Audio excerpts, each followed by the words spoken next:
गुलाम मोहम्मद बख्श का जन्म 22 मई 1878 को अमृतसर के जब्बोवाल गांव के एक कश्मीरी गुर्जर परिवार में हुआ। इनके परिवार में स्वयं ही विश्व प्रसिद्ध पहलवान हुए थे।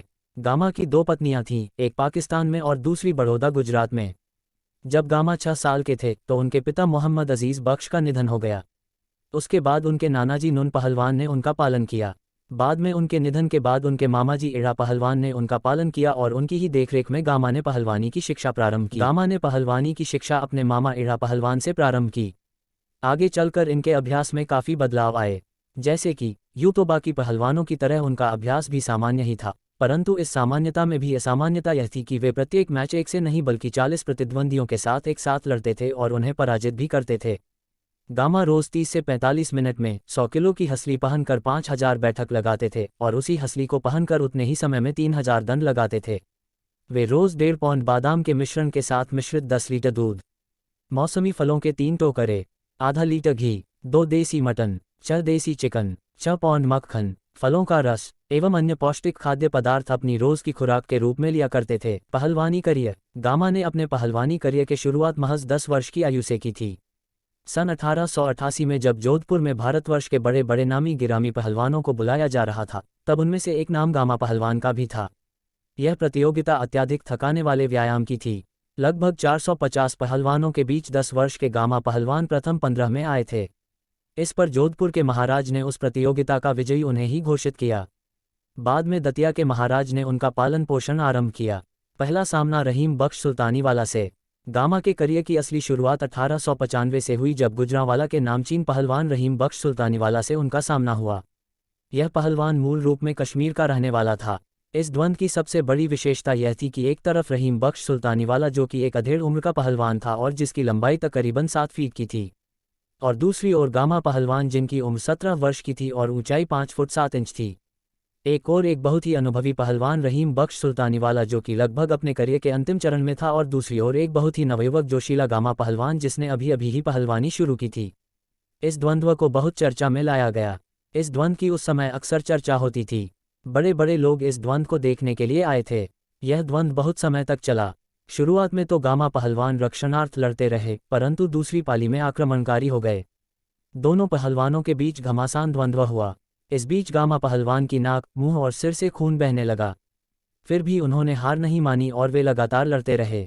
आखिर में यह मैच बराबरी पर रोक दिया गया, परंतु इसी द्वंद्व से गामा पहलवान का नाम पूरे देश में विख्यात हो गया। अमेरिकी और यूरोपीय पहलवानों के विरुद्ध द्वंद्वों की विजय यात्रा। अपनी इस विजय यात्रा के दौरान गामा ने कई प्रसिद्ध और आदरणीय पहलवानों को हराया, जैसे संयुक्त राज्य के डॉक्टर बेंजामिन रोलर, स्विट्जरलैंड के मॉरिस डेरियस, स्विट्जरलैंड के जॉन लेम, स्वीडन के जेस पीटरसन विश्व चैंपियन, टेरो मियाके जापानी जूडो चैंपियन, जॉर्ज हैकेनिस किमित, संयुक्त राज्य के फ्रैंक गॉच। रहीम बख्श सुल्तानीवाला से अंतिम सामना। इंग्लैंड से लौटने के तुरंत बाद ही गामा पहलवान का सामना रहीम बख्श सुल्तानीवाला से इलाहाबाद में हुआ। काफ़ी देर तक चलने वाले इस द्वंद्व में अंततः गामा पहलवान को विजय प्राप्त हुई और साथ ही साथ रुस्तमे हिंद का खिताब भी जीत लिया। जीवन में बहुत समय बाद एक साक्षात्कार में जब उनसे यह पूछा गया कि गामा पहलवान को सबसे मुश्किल टक्कर किसने दी है, तो उन्होंने कहा, रहीम बख्श सुल्तानीवाला। ज़ेविस्को से पुनः कुश्ती। रहीम बख्श सुल्तानीवाला पर विजय प्राप्त करने के बाद सन 1916 में गामा पहलवान ने पहलवान पंडित बिद्दू, जो कि उस समय भारत के जाने माने पहलवानों में से एक थे, का सामना किया और उन पर विजय प्राप्त की। सन 1922 में वेल्स के राजकुमार भारत के दौरे पर आए और उन्होंने गामा पहलवान को चांदी की एक गदा भेंट की। जब 1927 तक गामा पहलवान को चुनौती देने वाला कोई भी पहलवान नहीं बचा, तो यह घोषणा हुई कि गामा और ज़ेविस्को फिर एक बार आमना सामना करेंगे। उनकी मुलाकात 1928 में पटियाला में हुई। अखाड़े में आते ही ज़ेविस्को ने अपना सुदृढ़ शरीर और बड़ी बड़ी मांसपेशियां दिखाई, परंतु गामा पहलवान पहले से काफ़ी दुबले पतले लग रहे थे। फिर भी गामा पहलवान ने केवल 1 मिनट में ही ज़ेविस्को को धराशायी कर दिया, जिससे उन्हें भारतीय विश्व स्तरीय कुश्ती प्रतियोगिता का विजयी घोषित कर दिया गया और ज़ेविस्को ने भी उन्हें बाघ कहकर संबोधित किया। जब तक गामा पहलवान 48 वर्ष के हुए तब तक वह भारत के महान पहलवानों में से एक गिने जाने लगे। बलराम हीरामन सिंह यादव के साथ द्वंद्व। ज़ेविस्को पर विजय प्राप्त करने के बाद गामा ने जेस पीटरसन पर 1929 को विजय प्राप्त की। यह द्वंद्व 1.5 मिनट चला। यह अंतिम द्वंद्व था जो गामा ने अपने करियर में लड़ा। सन 1940 को हैदराबाद के निज़ाम ने गामा को निमंत्रण दिया, जिसमें गामा ने सभी पहलवानों को हरा दिया। निज़ाम ने उसके बाद पहलवान बलराम हीरामन सिंह यादव को गामा से सामना करने के लिए भेजा, जो कि स्वयं कभी भी नहीं हारा था। यह द्वंद्व बहुत समय तक चला परंतु इसका कोई भी निष्कर्ष नहीं निकला। बलराम हीरामन सिंह यादव उन पहलवानों में से था जिनका सामना करना गामा के लिए भी बहुत मुश्किल था। भारत की स्वतंत्रता के बाद 1947 को गामा पहलवान पाकिस्तान की तरफ चले गए। जिस समय हिंदू मुसलमान भाई आपस में लड़ रहे थे, तब भीड़ से कितने ही हिंदू भाइयों को गामा ने बचाया था। अंततः सन 1952 तक गामा ने संन्यास ले लिया। संन्यास लेने के बाद उन्होंने अपने भतीजे भोलू पहलवान को पहलवानी सिखाई, जिन्होंने लगभग 20 साल तक पाकिस्तान में होने वाले सभी कुश्ती प्रतियोगिताओं में भाग लिया।